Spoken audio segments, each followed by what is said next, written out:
સત્સંગમાં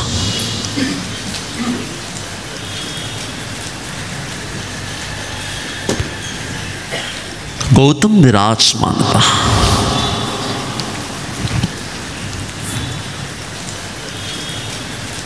અને ગૌતમને કોઈએ પૂછ્યું,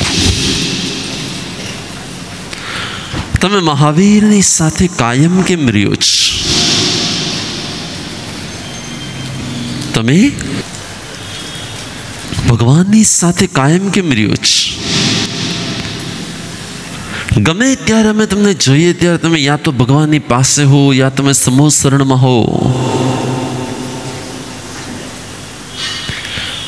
બરાબર છે કે તમારે જ્ઞાન પ્રાપ્ત કરવું હતું, બરાબર છે કે તમારે સમજ પ્રાપ્ત કરવી હતી, બરાબર છે કે તમારે આત્મજ્ઞાન મેળવવું હતું, એટલે તમે ભગવાન મહાવીરના શરણમાં આવ્યા હતા. પણ હવે તો તમારી પાસે 4 જ્ઞાન છે. બોલો, ગૌતમ મહાવીરના શરણમાં શા માટે રહેતા હતા? ગૌતમ મહાવીરના ચરણમાં શા માટે રહેતા હતા? ગૌતમ મહાવીરના સત્સંગમાં વારંવાર શું કામ રહેતા હતા?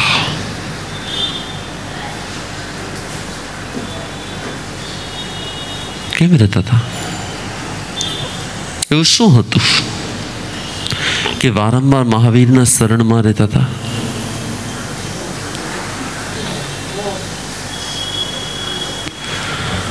ગૌતમ સ્વામીએ જવાબ દીધો, હું અનંત કાળથી એમનાથી દૂર હતો. હું અનંત કાળથી એમનાથી દૂર હતો, અને અનંત કાળ એમનાથી દૂર રહેવાને કારણે હું મારાથી પણ દૂર હતો.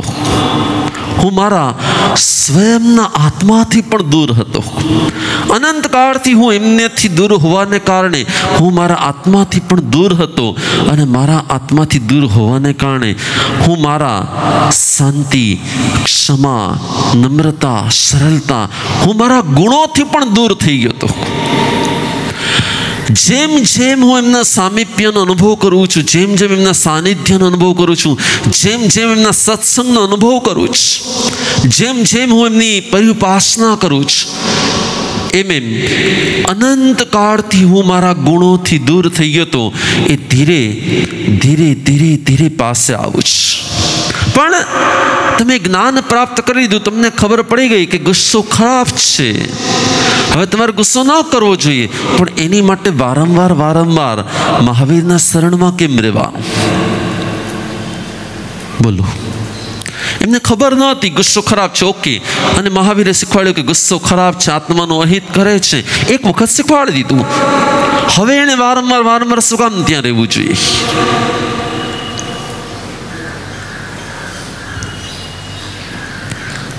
ગૌતમ કે મારો અનાદિ કાળનો અભ્યાસ ગુસ્સો કરવાનો જ થઈ ગયો છે. મારી ટેવ ગુસ્સો કરવાની થઈ ગઈ છે. મારી અંદરનું વલણ ગુસ્સો કરવાનું થઈ ગયું છે. મારી અંદરની વૃત્તિ ગુસ્સો કરવાની થઈ ગઈ છે. એકવાર સાંભળવાથી મારી અંદરમાં વધારે સુધારો આવતો જ નથી. હું વારંવાર વારંવાર વારંવાર વારંવાર પરમાત્માનો સંગ કરું છું, એમને સાંભળું છું, વારંવાર વારંવાર એમના સાનિધ્યમાં આવું છું, ત્યારે ધીરે ધીરે ધીરે ધીરે જ્યારે પણ હું ગુસ્સો કરું છું ને, ત્યારે મને એમની વાત સંભળાય છે, ત્યારે મને એમની વાત યાદ આવે છે, અને મારામાં ધીરે ધીરે ધીરે ધીરે શું આવી રહ્યું છે? ભગવાને કીધું છે સત્સંગ. સત્સંગ એટલે શું? બોલો, ભગવાને કીધું સત્સંગ. સત્સંગ એટલે શું? તો કે વારંવાર વારંવાર વારંવાર મને મારા આત્માના ગુણો તરફ લઈ જાય ને, મને વારંવાર મારા આત્માના ગુણો તરફ લઈ જાય ને, એ હોય છે સત્સંગ. અને વારંવાર વારંવાર મને સંસારનો સંગ કરાવે ને, કરાવે કે ન કરાવે, એ હોય છે, બોલો, સત્સંગ કે અસત્સંગ. અને વ્યક્તિ મોટા ભાગે સંસારમાં જ્યાં પણ છે, જેની પણ પાસે છે, એને આત્મા તરફ જવાનું મન થશે કે બહારની વસ્તુ, વ્યક્તિ કે વાતાવરણ તરફ જવાનું મન થશે? માનો કે વીકમાં એકવાર તમે અહીંયા આવો છો, માનો કે વીકમાં એકવાર અહીંયા આવો છો, તો બાકીના 6 દિવસ અહીંયાની અસર એ છે કે ત્યાંની અસર એ છે? સંસાર સાથે મિક્સ થવું, સંસાર સાથે એટેચ થવું, સંસાર સાથે જોડાઈ જવું એ બહુ ઇઝી રહેલું છે, બહુ ઇઝી રહ્યું. અને અનંતકાળથી આત્માએ એ જ કરેલું છે. સંસાર સાથે જોડાવું, સંસારી સાથે જોડાવું એ તો આત્માનો અનાદિકાળનો અભ્યાસ છે.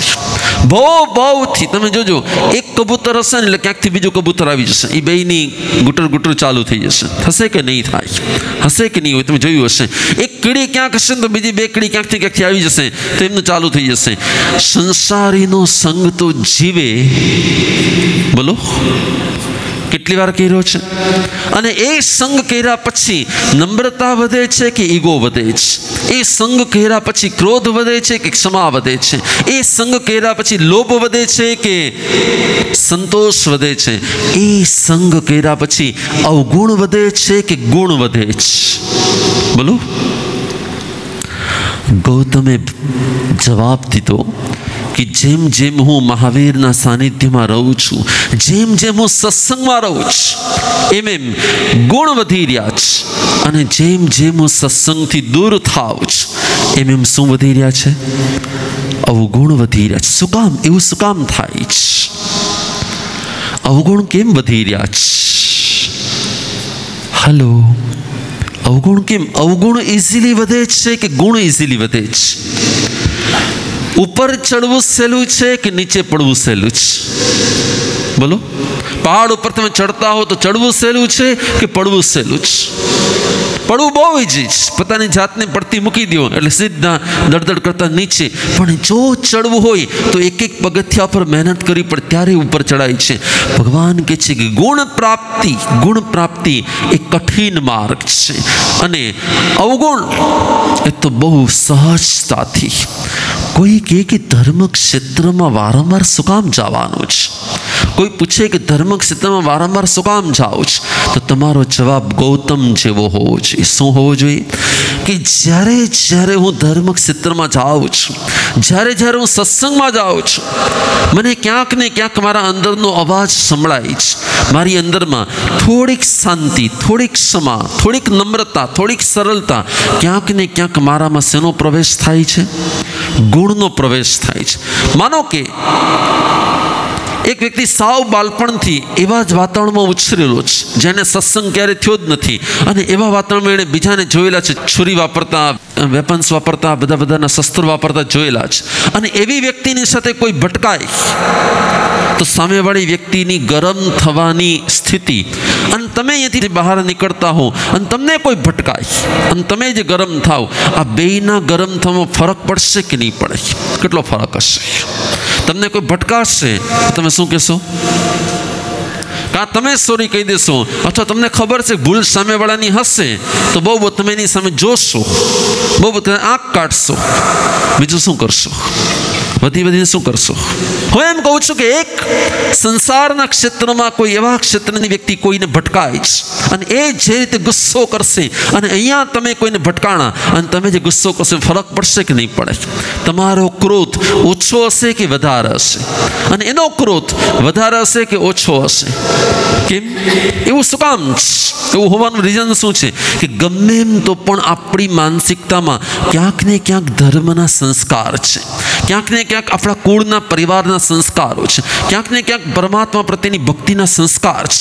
એટલે તમારી અંદરના અવગુણ વધતા પણ અટકી જાય છે, અને ત્યાં અવગુણ પ્રસંગે શું થઈ રહ્યા છે? વધી રહ્યા છે. ત્યારે મારે તમને એટલું જ કહેવું છે, તમારે શું વધારવાની જરૂર છે? બોલો, શું વધારવાની જરૂર છે? સત્સંગ વધારવાની જરૂર છે. પણ વિચાર કરો કે જેમ અનંતકાળથી પરમાત્માની વાણીનો યોગ વધારે થયો છે કે વિયોગ વધારે થયો છે? પરમાત્માની વાણીનો કે પરમાત્માનો યોગ વધારે થયો છે કે વિયોગ વધારે થયો છે? વિયોગ જ વધારે થયો છે. અનંત કાળ પછી આપણને અલ્પકાળ આત્માના ગુણ તરફ જવા મળે છે અને અનંત કાળ તો અવગુણ તરફ જવા મળે છે. તો અનંત કાળના અવગુણોને ધોવા માટે કે એને દૂર કરવા માટે આપણો સત્સંગ જરૂરી છે કે નહીં? જરૂરી છે. પણ ઘણીવાર શું થાય ખબર છે? અમારે તમને એક બરાબર સમજાવવું છે. ઘણીવાર એવું થાય, આપણે જ્યારે સાંભળતા હોઈએ ને ત્યારે આપણને બહુ સારું લાગે, કોઈ પણ ધર્મની વાત. પછી થોડાક સમયમાં શું થવા લાગે? ધીરે ધીરે એ ભૂલાવા લાગે. તમારે જો ભૂલાવા ન દેવું હોય ભગવાનની વાતને, તો શું કરવું જોઈએ? શું કરવું જોઈએ? તમે ગમે એટલા મારા વ્યાખ્યાન સાંભળશો, 1% સુધારો નહીં થાય. કેટલો? સિંગલ 1%. તો ધીરે ધીરે શું થાય? અમને કોઈ પૂછે ને કે તમે વ્યાખ્યાન કેમ આપો? અમે કે અમે વ્યાખ્યાન છે ને બીજાને ન આપતા હોઈએ. અમે કોને આપતા હોઈએ? અમે પોતાને આપતા હોઈએ. કેમ? તો કે વ્યાખ્યાન આપવું અમારી માટે સ્વાધ્યાય છે. કોની માટે સ્વાધ્યાય છે? ઈશ્વરનો સ્વાધ્યાય છે. એટલે જ્યારે અમે બીજાને એમ કહીએ કે ગુસ્સો કરવા જેવો નથી, ત્યારે અમે અમારા આત્માને જ કહેતા હોઈએ કે ભાઈ તારે ગુસ્સો કરવા જેવો નથી. તમે જેટલું સાંભળો છો ને જેટલું સમજો છો, તમે જેવું એ જ બીજાને સમજાવવાનો પ્રયત્ન કરશો ને, અને તમારી અંદરમાંથી બેલ વાગશે, તમારી અંદરમાંથી ટકોરા વાગશે, તમારી અંદરમાંથી કોઈ તમને ટકોર કરશે કે જે વસ્તુ તું બીજાને સમજાવે છે એ વસ્તુ તું સ્વયં કરે છે કે નથી કરતો. એટલે ઓટોમેટિક શું થશે? પોતાનામાં પરિવર્તન આવ્યા વગર, મેં તમને કંઈ કીધું હજી તમે સમજ્યા નથી. તમે વ્યાખ્યાન સાંભળશો તો તમારામાં હજી 1% પરિવર્તન આવશે અથવા ન પણ આવે. પણ જ્યારે તમે એ જ બીજાને સમજાવવાનો પ્રયત્ન કરશો તો ઓટોમેટિક તમારી સમજ ક્લિયર થાય કે ન થાય. એટલે જ એવું હોવું જોઈએ. જગતના જેટલા ધર્મોનો વિસ્તાર થયો છે ને, જગતમાં જેટલા ધર્મોનો વિસ્તાર થયો છે, દરેકે શું કર્યું છે? દરેકમાં દરેક વ્યક્તિ જેવું સાંભળે, જેવું સમજે, એટલે બીજાને પ્રેરણા આપે છે. અને જેવું બીજાને પ્રેરણા આપે છે, જેવું બીજાને સમજાવે છે, એટલે એને સમજાવતા પોતાની સમજ, પોતાનું વિઝન એકદમ ક્લિયર થવા લાગે છે. અને જેવું પોતાનું વિઝન ક્લિયર થાય છે, એટલે એને પોતાને જ્ઞાનમાં રસ આવ્યા વગર રહેતો જ નથી. પણ તમે કેટલાને સમજાવ્યું હશે? કેટલાને નિયમિત ધોરણે તમે વ્યાખ્યાન આપતા હોય એવું ક્યારે થયું હશે? નથી થયું.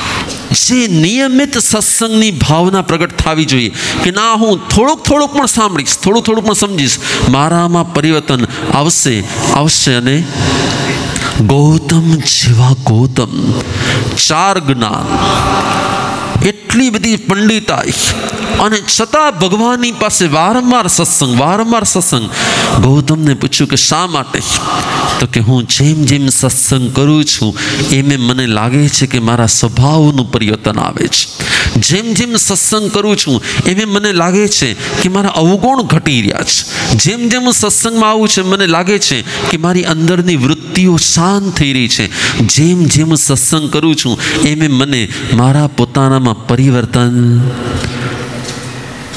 કેટલાને દેખાતું હોય? પોતાનામાં પરિવર્તન કેટલાને દેખાતું? તમારામાંથી કેટલાને દેખાય? રોજ વ્યાખ્યાનમાં આવતા હો તો કેટલાને પરિવર્તન દેખાતું હોય? તમને લાગે તમારામાં કોઈ ચેન્જ આવતું હોય એવું? જો આવતું હોય તો તમારે એ જ પ્રયત્ન બીજામાં કરવો જોઈએ કે ના કરવો જોઈએ? આપણી ખોટ એ જ છે કે આપણે સાંભળવા માટે આવીએ છીએ. તમારે એક શબ્દમાં ફેરફાર કરવાનો છે. હવેથી અમે સાંભળવાની સમજવા આવવાના છીએ.